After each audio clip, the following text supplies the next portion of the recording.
Guys, मैं अब्दुल भाई शेख, मैं मुक्सिद मेमन और आप देख रहे हैं यार अमेजिंग रिएक्शन। और गाइस, अगर आप हमारे चैनल पे न्यू हैं तो हमारे चैनल को सब्सक्राइब करें ताकि आप तक हमारी वीडियो पहुंच सके। और गाइस, आज हम हाजिर हुए हैं, रिएक्शन नहीं दे रहे हैं क्योंकि आज थोड़ी सा न्यूज़ देने के लिए आपको आए हैं। तो वाहिद भाई बताएंगे कि क्या न्यूज़ है। तो गाइस आप लोग काफ़ी देर से डिस्टर्ब होंगे कि व्हाट्सअप, इंस्टाग्राम, फेसबुक क्यों नहीं चल रहा। तो गाइस मैंने भी बहुत रिसर्च करी, रिसर्च करने के बाद पता चला कि कोई फेसबुक, इंस्टाग्राम और व्हाट्सअप में एक टेक्निकी मसला आया है। ये फेसबुक आप ओपन करेंगे तो ओपन ही ऊपर शो करेगा कि एक टेक्निकी मसला आ रहा है कि इस पर काम रिसर्च चल रही है।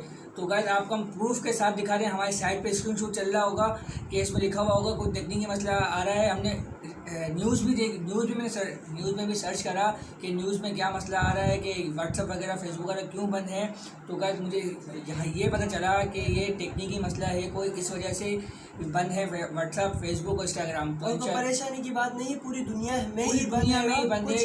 कुछ घंटों की बात है कि जैसे ऑन होगा आपको हम बता देंगे। जो मसला बसल जो भी अपडेट आई ना, हम आपको बता देंगे, अपडेट रहेंगे। अगर आप हमसे जुड़े रहना चाहते हैं तो हमारे चैनल को सब्सक्राइब करें और आपको हमारी नोटिफिकेशन आपके पास आते रहेंगे। और इंशाल्लाह मिलते हैं नेक्स्ट वीडियो में साथ आपका। ओके।